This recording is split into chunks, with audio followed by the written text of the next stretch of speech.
এই ভিডিওতে কোনো সাবজেক্টের ডিফিকাল্ট টপিকটা কিভাবে তাড়াতাড়ি শেষ করবেন সেটা বলবো। আপনি কখনো নোটিস করেছেন যে কখনো কখনো 15 মিনিটের একটা ইউটিউব ভিডিও কোনো ডিফিকাল্ট টপিককে অনেক বেশি ভালোভাবে এক্সপ্লেন করে as compare to boring 2 hours long lecture? এটা কেন হয়? Simple, YouTube video core basic জিনিসের উপর ফোকাস করে যে ভাই এটা হচ্ছে এর মেন পয়েন্ট, নো এক্সট্রা, শুধু সেটাই যেটা প্রয়োজন। Lecture on the other hand সব কিছু কভার করে, সেটা ইম্পর্টেন্ট হোক বা না হোক। স্কুলের টিচাররা চ্যাপ্টারের অর্ডার অনুযায়ী বোঝায়, আর কলেজ প্রফেসররা অনেক বেশি ডেপথে চলে যায় এবং ছোট ছোট ডিটেলসও বোঝাতে থাকে।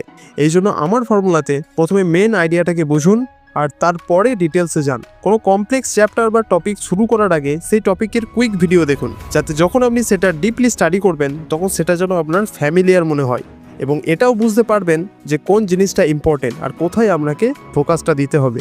এর ফলে দেখবেন যে ওই চ্যাপ্টারটা কতটা সোজা হয়ে গেছে। ভিডিওটা যদি কাজের মনে হয় তাহলে অবশ্যই ভিডিওটাকে একটা লাইক করে চ্যানেলটাকে সাপোর্ট করুন।